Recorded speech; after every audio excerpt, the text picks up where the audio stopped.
राधे राधे। जय श्री कृष्ण आप सभी को। तो कैसे हैं आप सब? उम्मीद करते हैं आप सब अच्छे होंगे। और आज हम आपके लिए लेके आए हैं मासिक शिवरात्रि व्रत कथा, पूजा विधि, शुभ मुहूर्त एवं मासिक शिवरात्रि का महत्व है। तो चलिए हम वीडियो स्टार्ट करते हैं। पुराणों व शास्त्रों के अनुसार मासिक शिवरात्रि भगवान शिव जी को अत्यंत प्रिय है। जो व्यक्ति मासिक शिवरात्रि का व्रत करता है उस पर भगवान भोलेनाथ की कृपा दृष्टि हमेशा बनी रहती है। मासिक शिवरात्रि का महत्व है। मान्यताओं के अनुसार जो व्यक्ति भगवान शिव जी की पूजा अर्चना करता है तथा उसको प्रसन्न करने के लिए व्रत रखता है तो भोलेनाथ भगवान उसकी सभी मनोकामनाएं पूर्ण करता है। और शिव पुराण के अनुसार मासिक शिवरात्रि का व्रत रखने वाली स्त्री व पुरुष को मनचाहा वरदान मिलता है। कहा जाता है मासिक शिवरात्रि को व्रत भगवान भोलेनाथ को अति प्रिय है। मासिक शिवरात्रि व्रत रात्रि में पूजा क्यों होती है? पौराणिक मान्यताओं में शिव पुराण के अनुसार हर मासिक शिवरात्रि व्रत के दिन भगवान शिव शंकर जी की पूजा रात्रि के समय होती है। मान्यता है कि चतुर्दशी वाले दिन रात्रि के समय ही भगवान शिव जी का विवाह माता से हुआ था। मासिक शिवरात्रि कब है दोस्तों? वैसे तो हर महीने की कृष्ण पक्ष की चतुर्दशी तिथि को मासिक शिवरात्रि किया जाता है, पर आपको मार्गशीर्ष महीने अथवा दिसंबर महीने के मासिक शिवरात्रि व्रत के बारे में बता रहे हैं। दिसंबर महीने के मासिक शिवरात्रि व्रत 11 दिसंबर 2023 सोमवार के दिन किया जाएगा। क्या आप ये मासिक शिवरात्रि का व्रत हर महीने करते हैं? तो बहुत अच्छी बात है, आपके ऊपर सदैव भगवान शिव जी की कृपा बनी रहेगी। मासिक शिवरात्रि पूजा शुभ मुहूर्त। इस विशेष व्रत को रखने वाले व्यक्ति भगवान शिव जी की पूजा अर्चना रात्रि के समय करते हैं, क्योंकि शास्त्रों में इस व्रत को अति उत्तम बताया गया है। इस बार चतुर्दशी तिथि 11 दिसंबर 2023 को प्रातःकाल 7:10 पर हो जाएगी। उसके बाद 12 दिसंबर 2023 को 6:24 पर पूरी होगी। मार्गशीर्ष मास की शिवरात्रि 11 दिसंबर 2023 को रहेगी। शिवरात्रि व्रत पूजा समय 11:25 से लेकर 12:12 के मध्य है। पूजा करने का पूरा समय लगभग 46 मिनट का होगा। मासिक शिवरात्रि पूजा विधि। मासिक शिवरात्रि व्रत कैसे करें? पौराणिक मान्यताओं के अनुसार मासिक शिवरात्रि वाले दिन भगवान शिव जी की पूजा अर्धरात्रि के समय की जाती है, क्योंकि ऐसा पुराणों व शास्त्रों में लिखा गया है। इस दिन प्रातः जल्दी उठकर स्नान आदि से मुक्त होकर भगवान सत्यनारायण को पानी चढ़ाकर पीपल व तुलसी के पेड़ में पानी चढ़ाएं। रात्रि के समय भगवान भोलेनाथ की मूर्ति अर्थात शिवलिंग को दूध, पानी व गंगा जल से स्नान आदि कराएं। जिसके बाद भगवान को रोली मोली, दूध, दही, घी, बेलपत्र, धतूरा, सृजन के पुष्प, फल पुष्प आदि से भगवान भोलेनाथ का अभिषेक करें। जिसके बाद भगवान के भजनों को गुणगान करें और आरती करें। इसके बाद भगवान शिव जी को भोग लगाकर वितरण करें। दूसरे दिन मासिक शिवरात्रि के व्रत का पारण करें। पूजा करते समय भगवान शिव जी के महामंत्र ओम नमः शिवाय का जाप करें। मासिक शिवरात्रि व्रत कथा। तो चलिए अब हम सुनते हैं मासिक शिवरात्रि व्रत कथा। प्राचीन समय की बात है, एक चित्रभानु नामक शिकारी था। वह शिकार करके उसे बेचता था और अपने परिवार का पेट भरता था। उसी दिन नगर के एक साहूकार का कर्जदार और आर्थिक तंगी के कारण समय पर उसका ऋण नहीं चुका पा रहा था, जिससे साहूकार को गुस्सा आ गया और शिकारी चित्रभानु को शिव मठ में बंदी बना लिया। और संयोगवश उसी दिन मासिक शिवरात्रि थी, जिस कारण शिव मंदिर में भजन व कीर्तन हो रहे थे और वह बंदी शिकार चित्रभानु पूरी रात भगवान शिव जी के भजनों व कथा का आनंद ले रहा था। सुबह होते ही साहूकार उसे अपने पास बुलाया और ऋण चुकाने के लिए कहा। शिकारी चित्रभानु ने कहा, हे सेठ जी, मैं कल तक आपका ऋण ही चुका दूंगा। उसका ये वचन सुनकर सेठ जी ने उसे छोड़ दिया। जिसके बाद शिकारी शिकार के लिए जंगल में चला गया, किंतु पूरी रात बंदी गृह में भूखा व प्यासा होने के कारण वह थक गया, सो व्याकुल हो गया और इसी प्रकार वह शिकारी की खोज में बहुत दूर आ चुका था और सूर्यास्त होने लगा।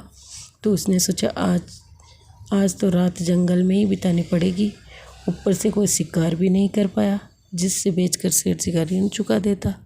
ये सोचकर वह एक तालाब के पास पहुंच गया और भर पेट पानी पिया, जिसके बाद वह बेल के पेड़ पर चढ़ गया और उसी तालाब के किनारे था। उसी बेलपत्र के पंड के नीचे शिवलिंग की स्थापना हो रही थी, किंतु वह पूरी तरह बेल की पत्तियों से ढका होने के कारण उस शिकारी को दिखाई नहीं दिया।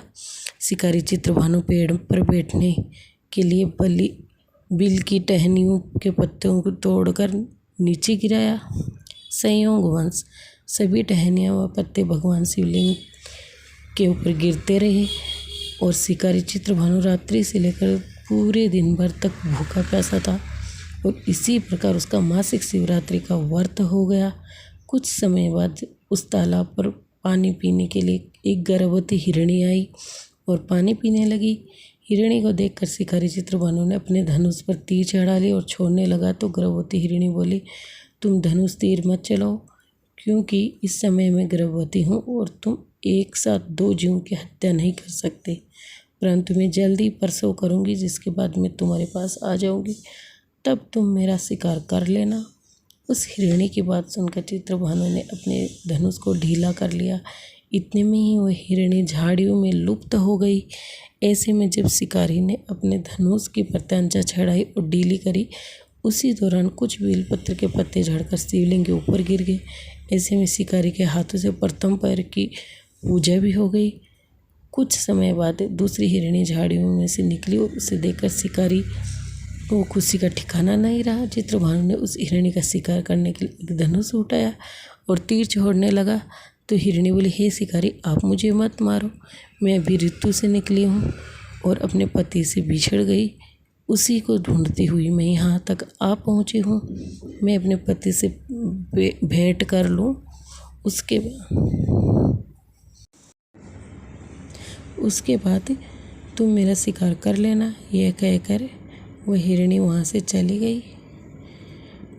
शिकारी चित्रभानु अपना 2 बार शिकार खो चुका था। बड़ा दुखी हुआ और चिंता में पड़ गया कि प्रातः सेठ जी का ऋण कैसे चुकाऊंगा। जब शिकारी ने दूसरी हिरणी का शिकार करने के लिए धनुष पर प्रत्यंचा चढ़ाई तो कुछ बेलपत्र के पत्ते झड़कर शिवलिंग के ऊपर। ऐसे में पूजा दूसरा पहर भी संपन्न हो गया। ऐसे में अर्धरात्रि बीत गई और कुछ समय बाद एक हिरणी अपने बच्चों के साथ तालाब पर पानी पीने के लिए आई। चित्रभानु ने जरा सी देर नहीं की और धनुष पर प्रत्यंचा चढ़ाई और तीर को छोड़ने लगा। इतने में वह हिरणी बोली, हे शिकारी, आप मुझे अभी मत मारो। यदि मैं मर गई तो मेरे बच्चे अनाथ हो जाएंगे। मैं इन बच्चों को इनके पिता के पास छोड़ आऊँ, उसके बाद तुम मेरा शिकार कर लेना। उस हिरणी की बात सुनकर शिकारी चित्रभानु जोर से हंसने लगा और कहा, सामने आए शिकार को कैसे छोड़ दूँ? मैं इतना भी मूर्ख नहीं हूँ, क्योंकि 2 बार मैंने अपना शिकार खो दिया है, अब तीसरी बार नहीं। हिरणी बोली, जिस प्रकार तुमने अपने बच्चों की चिंता सता रही है, उसी प्रकार मुझे भी अपने बच्चों की चिंता सता रही है। मैं इन्हें इसके पिता के पास छोड़कर वापस आऊँगी, जिसके बाद तुम मेरा शिकार कर लेना। मेरा विश्वास कीजिए शिकारी राज। हिरणी की बात सुनकर शिकारी को दया आ गई और उससे जाने दिया। ऐसे में शिकारी के हाथों से तीसरे पहर की पूजा भी हो गई।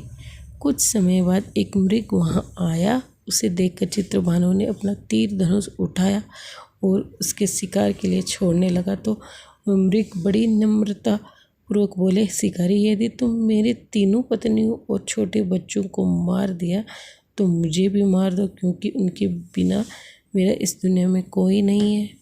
यदि तुमने उनको नहीं मारा है तो जाने दो, क्योंकि मैं उन 3 हिरणियों का पति हूँ और वो मेरी ही तलाश कर रही हैं। यदि मैं उन्हें नहीं मिला तो वह भी मर जाएंगी।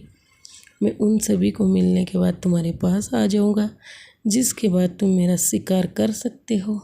उस मृग की बात सुनकर शिकारी को पूरी रात घटना चक्कर समझ आ गया। उसने पूरी बात उस मृग को बता दी।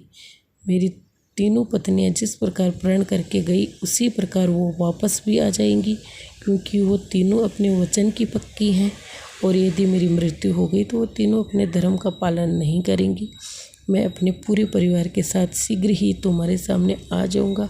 कृपा करके अभी मुझे जाने दो। शिकारी चित्रभानु ने उस मृग को भी जाने दिया और इस प्रकार अनजाने में उस शिकारी ने भगवान शिव जी की पूजा संपन्न की, जिसके बाद शिकारी का हृदय बदल गया और उसके मन में भक्ति की भावना उत्पन्न हो गई। कुछ समय बाद मृग अपने पूरे परिवार अर्थात तीनों हिरणियों व बच्चों के साथ उस शिकारी के पास आ गया और कहा कि हम अपनी प्रतिज्ञा अनुसार यहाँ आ गए हैं, अब आप हमारा शिकार कर सकते हो। शिकारी चित्रभानु जंगल के पशुओं की सच्ची भावना को देखकर उसका हृदय पूरी तरह पिघल गया और उसी दिन से उसने शिकार करना छोड़ दिया। दूसरे दिन प्रातः होते ही सेठ जी का ऋण किसी और से उधार लेकर चुकाया और स्वयं मेहनत करने लगा। इसी प्रकार उसने अपने जीवन का अनमोल बनाया।